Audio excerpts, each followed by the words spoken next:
How's it going, guys, and welcome back to the channel. Now before we get into today's video, definitely be sure to leave a like, comment, subscribe, all that stuff down below. It really does help me out a ton. And if you're already subscribed, click that little bell icon to actually turn on post notifications. As a smaller YouTuber, I really do appreciate all the support. But anyways, you saw the title and thumbnail, and getting into today's video, if you've been subscribed to my channel, you know I'm mainly a car channel, but recently I've been doing more motorcycle content, and I've been having a absolute blast. And I honestly encourage anyone out there looking to get a motorcycle license or an endorsement or whatever, go out there and get it, experience it, get your feet wet a little bit. At the end of the day, it's just like trying to learn how to drive a car. There's definitely some risks involved, but if you do try to learn the whole process and do it in a safe manner and in a safe environment, 9 times out of 10 you'll be absolutely fine. And in today's video, I'm going to be a little bit of a doomer, and we're going to talk about 5 reasons why you probably shouldn't go out and buy your first motorcycle. Now, although it's only 5 things, you're going to see a repeating theme when it comes to safety, because let's be honest, that's the main reason why most people are not going to go out and buy or ride a motorcycle, because it's definitely a lot more unsafe than cars. But not wasting any time, and these are not in any specific order, but coming in at the first reason, we have accidents are typically a lot more fatal than when you get in an accident or a fender bender in a car. I forgot the statistic out there, but I recently read an article, and it was like 70 something or even 80 something percent of motorcycle accidents can result in fatalities or potential paralyzation of the motorcycle rider. So that's definitely something to keep in mind. You're basically just going down a road on a seat, and that's it. It's a motorized seat. That's all it is. There's no body of a car around you. There's no airbags. There's no seat belt.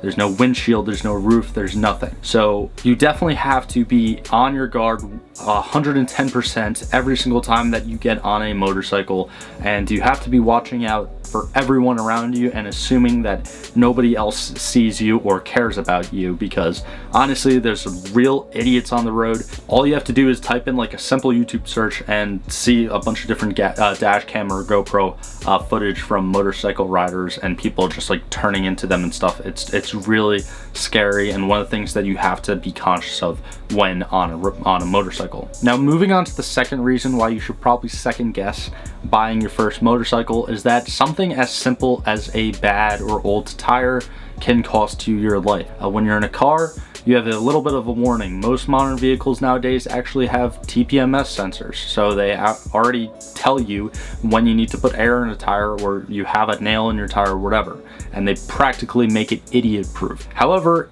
even if you blow a tire on a car or a truck or any other vehicle that, doesn't have 2 wheels, you have a little bit of a leeway. Like, you can honestly drive around on a flat, and in absolute worst case scenario, you're not gonna just completely lose all control. Now, that's not the case when it comes to a motorcycle. You have to constantly be up to date with all your service and everything, even the fluids in your bike, because at the end of the day, something as stupid and silly as a puncture in your tire can literally cost you your life. Because like I said before, most accidents, including motorcycles, statistically speaking, typically end up in a much worse case scenario than when it comes to accidents with cars, especially with the protection and the safety features that modern cars have nowadays. And even if you have new and good and fresh tires, if you go over something, run something over, that you can literally lose control that quick. Stuff comes at you a lot faster when you're in a motorcycle, and you have a lot less time to react than when you're in a car. I know that seems silly, but hypothetically speaking, if you were to take a car going 60 miles per hour and a motorcycle going 60 miles per hour, that motorcycle rider has a lot less of a reaction time, because everything that he or she does is going to affect the motorcycle in one way or another. And whether it's swerving, whether it's braking, whatever the case is, you got a lot more leeway in a car. Now, number 3 is a little bit silly, but it's again something that people don't really think about, and you're always exposed to the elements on a motorcycle. There's no, again, like I said before, there's no roof, there's no windshield, there's nothing. You're riding down the road on a motorized seat. That's all a motorcycle is. And when it rains, you're gonna get rained on. When it snows, you're gonna get snowed on. And when it hails, I don't know, you're gonna get hailed on. So It's something that is a huge inconvenience that not a lot of people think about if you're relying on like a motorcycle or moped in your daily commute back and forth to school or work or whatever the case may be, because you could live in a fantastic environment like SoCal, and that 1 or 2 days out of the year that it does rain, you're gonna get swamped. So it's just something to keep in mind. Again, not a lot of people talk about it, so I just figured I'd include it in this list. Now, number 4 is you're more vulnerable to the idiots and a-holes on public roads.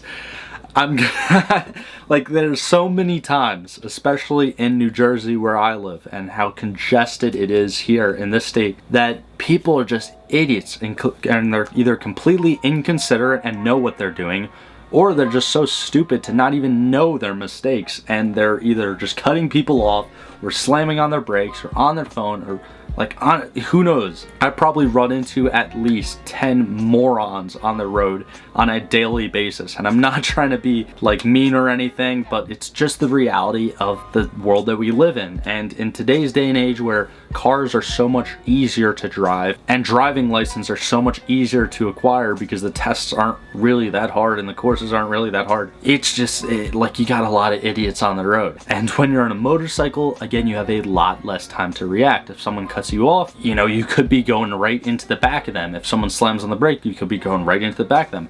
If someone swerves into you, you could be sideswiping them and face planting on the road. So you always have to be conscious of people around you. Whenever I'm on a motorcycle, I really try not to be super aggressive. I try not to go too fast, and I always try to ride extremely defensively. And to begin with, I am a defensive driver even when I'm in my car, so it's kind of not as bad as I guess some people would be going from a car to a bike.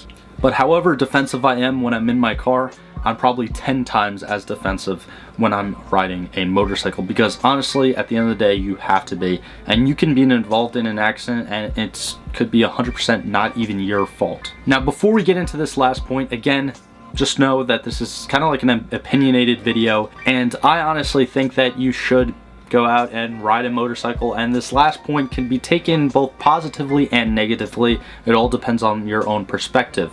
But the last thing that I'm going to be talking about is that it is very challenging to learn how to ride a bike, especially if you don't know how to drive a manual transmission car. Now, honestly, I look at this kind of in a positive lens, and I think that this could be a pretty good excuse as to go out and get your first motorcycle, or go out and at least take a motorcycle riding course and get your motorcycle endorsement, because at the end of the day, when I did that course, it made me a better driver in my car.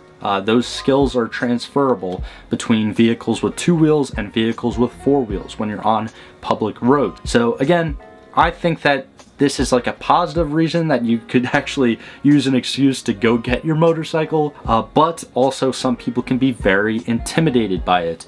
And I know people out there who they've tried to, you know, get their motorcycle endorsement on their license. They've gone to a safety course, they just couldn't get past shifting gears because they never actually drove a manual transmission car before trying to learn how to ride a motorcycle, which, by the way, I don't recommend. I recommend the very first thing you should do if you're going to try to get your motorcycle license is learn how to drive manual in a car first, because learning how to drive manual in a car, again, is a lot more easier than trying to learn how to drive manual on a bike with 2 wheels. That's just my own opinion. I know some people learned kind of flip-flopped and opposite of what I just said, but my first car was a manual.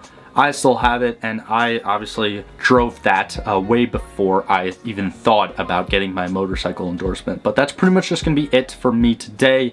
Let me know what you guys think about these points down in the comments below, and also comment down below if you have gotten into any sort of difficulties or whatever when you were going through your first motorcycle buying process. But that is essentially it for me today. Again, while you're down there, definitely be sure to leave a like, comment, subscribe, all that stuff. You guys know what to do, and it really does help me out a lot as a smaller YouTuber. But like always, thank you guys so much for the continued support. I hope you all have a fantastic day, and I'll see you in the next one.